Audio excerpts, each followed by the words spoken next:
ಮೋಡ ಹಗರಣದಲ್ಲಿ ತಪ್ಪೇ ಮಾಡುತ್ತಿಲ್ಲ ಎನ್ನುತ್ತಿದ್ದ ಸಿಎಂ ಸಿದ್ದರಾಮಯ್ಯಗೆ ಸಂಕಷ್ಟ. 14 ಸೈಟ್ಗಳ ಹಂಚಿಕೆಯಲ್ಲಿನ ಅಕ್ರಮವನ್ನ ಎಳೆಯಾಗಿ ಬಿಚ್ಚಿಟ್ಟ ಇಡಿ. ಸಿಎಂ ಸಿದ್ದರಾಮಯ್ಯ ಮತ್ತು ಅವರ ಪತ್ನಿಯ ಪಾತ್ರದ ಬಗ್ಗೆ ಸ್ಫೋಟಕ ಅಂಶಗಳು ಬಟಾಬಯಲು. ಈ ಸುದ್ದಿಗಳನ್ನು ನೋಡೋಣ ಮೂಡಾಘಾತ ನ್ಯೂಸ್ ಟಾಪ್ 9ನಲ್ಲಿ. ಮೈಸೂರು ನಗರಾಭಿವೃದ್ಧಿ ಪ್ರಾಧಿಕಾರದಿಂದ ಅಕ್ರಮವಾಗಿ 14 ಸೈಟ್ ಹಂಚಿಕೆ ಪಡೆದ ಕೇಸ್ ಮತ್ತೆ ಸಿಎಂ ಸಿದ್ದರಾಮಯ್ಯಗೆ ಸಂಕಷ್ಟ ತಂದೊಡ್ಡಿದೆ. ಜಾರಿ ನಿರ್ದೇಶನಾಲಯದ ಉಪನಿರ್ದೇಶಕರು ಹೊರಡಿಸಿರುವ ತಾತ್ಕಾಲಿಕ ಜಪ್ತಿ ಆದೇಶದ 23ನೇ ಪುಟದಲ್ಲಿ ಸಿದ್ದರಾಮಯ್ಯ ವಿರುದ್ಧ ಆರೋಪಿಸಲಾಗಿದೆ. ಪಿಎಂಎಲ್ಎ ಕಾಯ್ದೆ ಸೆಕ್ಷನ್ 3ರ ಅಡಿಯಲ್ಲಿ ಅಕ್ರಮ ಹಣ ವರ್ಗಾವಣೆ ಯತ್ನದ ಆರೋಪದಲ್ಲಿ ಸಿದ್ದರಾಮಯ್ಯ ಭಾಗಿಯಾಗಿದ್ದಾರೆಂದು ಆರೋಪಿಸಲಾಗಿದೆ.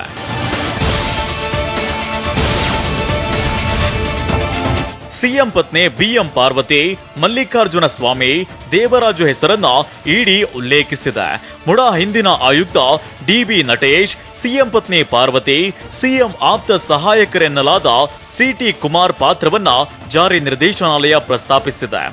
14 ಸೈಟ್ ಹಂಚಿಕೆ ಅಕ್ರಮಗಳು ನಡೆದಿರುವುದು ಹೇಗೆ ಎಂಬುದನ್ನ ಜಾರಿ ನಿರ್ದೇಶನಾಲಯ ತನ್ನ ತನಿಖಾ ವರದಿಯಲ್ಲಿ ಬಹಿರಂಗಪಡಿಸಿದೆ.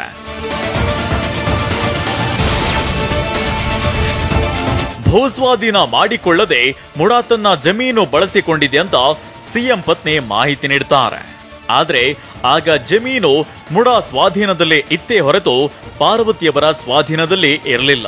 ಸಿದ್ದರಾಮಯ್ಯ ಸಿಎಂ ಆಗಿದ್ದು 13/5/2013ರಂದು. ಪತ್ನಿ ಅರ್ಜಿ ಸಲ್ಲಿಸಿದ್ದು 14/6/2014ರಂದು. ಸಿಎಂ ಪತ್ನಿ ಪತ್ರದಲ್ಲಿನ ಒಂದು ಸಾಲು ಅಳಿಸಿರುವುದು ದಾಖಲೆ ತಿರುಚಿದ್ದಕ್ಕೆ ಸಾಕ್ಷಿಯಾಗಿದೆ.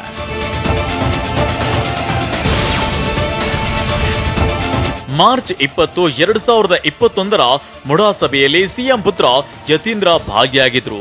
ಆದರೆ ಸಿದ್ದರಾಮಯ್ಯ ಪತ್ನಿಯವರ ಮನವಿ ಮೇರೆಗೆ ಸಭೆಯನ್ನ ಮುಂದೂಡಲಾಯಿತು. ಸಿದ್ದರಾಮಯ್ಯ ಪತ್ನಿಗೆ ಸೈಟ್ ಹಂಚಿಕೆಯ ಒಂದೇ ಉದ್ದೇಶದಿಂದ ಮುಡಾ ಸಭೆ ನಡೆದಿತ್ತು. ಈ ಅಂಶವನ್ನ ಮುಡಾ ಆಯುಕ್ತ ಡಿಬಿ ನಟೇಶ್ ಇಡಿ ಮುಂದಿನ ಹೇಳಿಕೆಯಲ್ಲೇ ತಿಳಿಸಿದ್ದಾರೆ. ಪರಿಹಾರದ ಸೈಟ್ಗಳನ್ನ ಲಾಟರಿ ಹಂಚಿಕೆ ಮಾಡಬೇಕೆಂಬ ನಿಯಮವಿದೆ. ಆದರೆ ಸಿದ್ದರಾಮಯ್ಯ ಪತ್ನಿಗೆ ಕೊಟ್ಟ ಪರಿಹಾರದ ಸೈಟ್ಗಳನ್ನ ಸ್ವತಃ ಆಯ್ಕೆ ಮಾಡಿದ್ದ ಮುಡಾ ಆಯುಕ್ತ ಸೈಟ್ ಹಂಚಿಕೆ ವಿಭಾಗ ಮಾಡಬೇಕಿದ್ದ ಕೆಲಸವನ್ನ ಡಿಬಿ ನಟೇಶ್ ಮಾಡಿ ಮುಗಿಸಿದ್ದಾರೆ. ಇದು ಸಿದ್ದರಾಮಯ್ಯ ಪತ್ನಿಗೆ ಅಂದಿನ ಮುಡಾ ಆಯುಕ್ತರು ಆದ್ಯತೆ ನೀಡಿದ್ದಕ್ಕೆ ನಿದರ್ಶನವೆಂದು ಇಡಿ ತಿಳಿಸಿದೆ. ಮೈಸೂರಿನ ದೇವನೂರು ಬಡಾವಣೆಯಲ್ಲಿ 352 ಸೈಟ್ಗಳಿದ್ರು. ವಿಜಯನಗರ ಬಡಾವಣೆಯಲ್ಲಿ ಪಾರ್ವತಿಯವರಿಗೆ ಸೈಟ್ ಹಂಚಿಕೆ ಮಾಡಲಾಗಿದೆ. ಹರಾಜಿನಲ್ಲಿ ಮಾರಾಟವಾಗಬೇಕಿದ್ದ ಕಮರ್ಷಿಯಲ್ ಸೈಟ್ಗಳನ್ನೇ ಸಿಎಂ ಪತ್ನಿಗೆ ನೀಡಲಾಗಿತ್ತು. ಪರಿಹಾರದ ಸೈಟ್ ಪಡೆಯಲು ಸಿಎಂ ಪತ್ನಿ ಸಾಮಾನ್ಯ ಪ್ರಕ್ರಿಯೆ ಅನುಸರಿಸಿರಲಿಲ್ಲ ಅಂತ ಇಡಿ ಹೇಳಿದೆ. ಇಲ್ಲಿ ಸ್ಟ್ಯಾಂಪ್ಗೆ ಸಹಿ ಹಾಕಿರೋ ಬಗ್ಗೆಯೂ ಸ್ಫೋಟಕ ಅಂಶವನ್ನ ಬಯಲು ಮಾಡಿದೆ. ಸಿಎಂ ಪತ್ನಿ ನಷ್ಟ ಭರ್ತಿ ಸ್ಟ್ಯಾಂಪ್ ಪೇಪರ್ ಖರೀದಿಸಿದ್ದು ಇದನ್ನ 2021ರ ನವೆಂಬರ್ 24ರಂದು ಖರೀದಿಸಿದ್ದಾರೆ. ಆದರೆ ಖರೀದಿಗೆ ಮೊದಲೇ ನವೆಂಬರ್ 23ರಂದು ಸಹಿ ಮಾಡಿರುವುದು ಅಚ್ಚರಿಗೆ ಕಾರಣವಾಗಿದೆ. ರಾಜಕೀಯ ಒತ್ತಡದಿಂದ ಸಿದ್ದರಾಮಯ್ಯ ಪತ್ನಿಗೆ ಅನುಕೂಲ ಮಾಡಿಕೊಡಲು ದಾಖಲೆಗಳನ್ನ ತಿರುಚಲಾಗಿದೆ. ಸಿಎಂ ಪತ್ನಿಗೆ 1991ರ ನಿಯಮಾವಳಿಯಲ್ಲಿ ಸೈಟ್ ಹಂಚಿಕೆ ಮಾಡಲಾಗಿದೆ. ವಿಷಯ ಅಂದ್ರೆ ಆಗ 50:50 ನಿಯಮವಿರಲಿಲ್ಲ.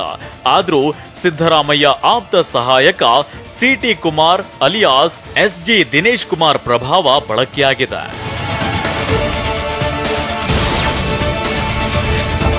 ಪಾರ್ವತಿ ಪರವಾಗಿ ಎಸ್ಜಿ ದಿನೇಶ್ ಮುಡಾ ಕಚೇರಿಗೆ ಬಂದು ಪರಿಹಾರದ ಸೈಟ್ಗಳ ಬಗ್ಗೆ ಚರ್ಚಿಸಿದ್ರು. ಮುಡಾ ಆಯುಕ್ತರ ಪಿಎ ಜೊತೆ ಸಿದ್ದರಾಮಯ್ಯ ಆಪ್ತ ಸಿಟಿ ಕುಮಾರ್ ನಿರಂತರ ಸಂಪರ್ಕದಲ್ಲಿದ್ರು. ಮುಡಾ ಆಯುಕ್ತರು ನಗರಾಭಿವೃದ್ಧಿ ಇಲಾಖೆಗೆ ನೀಡಬೇಕಿದ್ದ ಡ್ರಾಫ್ಟ್ ಪತ್ರ ಸಿಟಿ ಕುಮಾರ್ ವಾಟ್ಸ್ಆಪ್ ಮೆಸೇಜ್ನಲ್ಲಿ ಪತ್ರ ಪತ್ತೆಯಾಗಿರುವುದು ಈತ ಪ್ರಭಾವಿ ಎಂಬುದಕ್ಕೆ ಸಾಕ್ಷಿ ಅಂತ ಇಡಿ ಉಲ್ಲೇಖಿಸಿದೆ.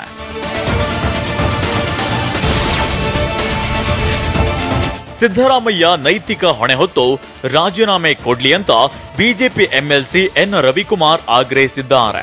ಸಿದ್ದರಾಮಯ್ಯ ರಾಜೀನಾಮೆ ಕೊಡದೆ ಭಂಡತನ ಪ್ರದರ್ಶನ ಮಾಡಿದ್ರೆ ರಾಜ್ಯದ ಜನರು ಛೀಮಾರಿ ಹಾಕ್ತಾರೆ. ಸಿಎಂ ಸಿದ್ದರಾಮಯ್ಯನವರೇ ನೀವೇ ಪ್ರಶ್ನೆ ಮಾಡುತ್ತಿದ್ರಿ. ನನ್ನ ಬಗ್ಗೆ ಲೋಕಾಯುಕ್ತ ಸಿಐಡಿನಲ್ಲಿ ವರದಿ ಇದೆಯಾ ಅಂತ. ಈಗ ಇಡಿ ಅಕ್ರಮದ ಬಗ್ಗೆ ಎಲ್ಲವನ್ನ ಹೇಳಿದೆ. ಹೀಗಾಗಿ ಕೂಡಲೇ ರಾಜೀನಾಮೆ ಕೊಡಬೇಕು ಅಂತ ಒತ್ತಾಯಿಸಿದ್ದಾರೆ. ಇಡೀ ದೇಶವೇ ನಂಬಬಹುದಾದಂಥ ಇಡೀ ದೇಶವೇ ನಂಬಬಹುದಾದಂಥ CBI ಅಕ್ರಮವಾಗಿ ಹಣ ಸಂಪಾದನೆ ಮಾಡಿದೆ, ಅಕ್ರಮವಾಗಿ ಅವ್ಯವಹಾರ ಆಗಿದೆ, ಮನಿ ಲ್ಯಾಂಡರಿಂಗ್ ಆಗಿದೆ ಅನ್ನುವಂಥದ್ದು ಈಗ ಇಡಿ ಮೂಲಕ ಗೊತ್ತಾಗ್ತಾ ಇದೆ. ಕೂಡಲೇ ರಾಜೀನಾಮೆಯನ್ನು ಕೊಡಬೇಕು ಅಂತೇಳಿ ಈ ಸಂದರ್ಭದಲ್ಲಿ ಮಾನ್ಯ ಸಿದ್ದರಾಮಯ್ಯ ಅವರಿಗೆ ನಾನು ಆಗ್ರಹ ಪಡಿಸ್ತೇನೆ.